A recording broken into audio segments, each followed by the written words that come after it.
ஆடவர் உலகம் வேட்டியில் உதயம். உதயம் வேட்டிகள் ஷர்ட்டுகள். தமிழகத்தில் நடந்த மக்களவைத் தேர்தலில் பதிவான வாக்கு சதவீதத்தை வெளியிடுவதில் குளறுபடிகள் நீடித்தன.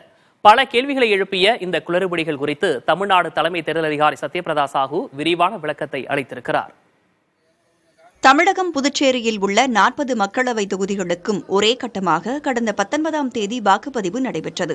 தேர்தலில் பதிவான வாக்குகள் குறித்த விவரங்களை தேர்தல் ஆணையம் 2 மணி நேரத்திற்கு ஒருமுறை வெளியிட்டு வந்த சூழலில் வாக்குப்பதிவு நிறைவடைந்தபோது தோராயமாக 72.09 விழுக்காடு வாக்குகள் பதிவானதாக தமிழ்நாடு தலைமை தேர்தல் அதிகாரி சத்யபிரதா சாஹூ தெரிவித்திருந்தார்.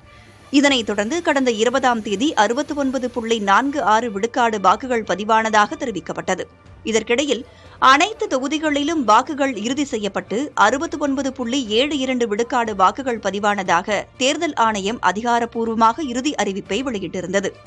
வாக்குச்சீட்டு முறையிருந்தபோது கூட பதிவான வாக்குகளின் விவரங்கள் மறுநாளே அறிவிக்கப்படும் சூழலில் நவீன யுகத்தில் ஏன் இவ்வளவு குளறுபடி என கேள்வியும் எழுந்தது.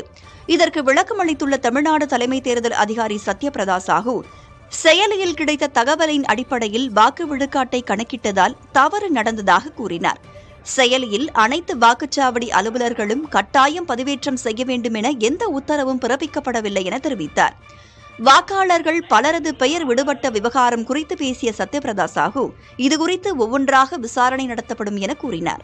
அத்துடன் வாக்காளர் பட்டியலில் பெயர் சேர்க்கவும் சரிபார்க்கவும் பலமுறை வாய்ப்புகள் வழங்கப்பட்டு வருவதாகவும் அவர் விளக்கமாக கூறினார். வாக்கு சதவீதம் வெளியிடுவதில் ஏற்பட்ட குளறுபடிகளுக்கு தேர்தல் ஆணையம் பயன்படுத்திய செயலியே காரணம் என கூறப்படும் நிலையில் அந்த நடைமுறை முதல் முறையாக தற்போதுதான் அறிமுகம் செய்யப்பட்டதாக தெரிவிக்கும் தேர்தல் பணிகளில் ஈடுபட்ட அதிகாரிகள் போதிய பயிற்சியும் ஆலோசனைகளும் இருந்திருந்தால் இதனை தவிர்த்திருக்கலாம் எனவும் தெரிவித்துள்ளனர்.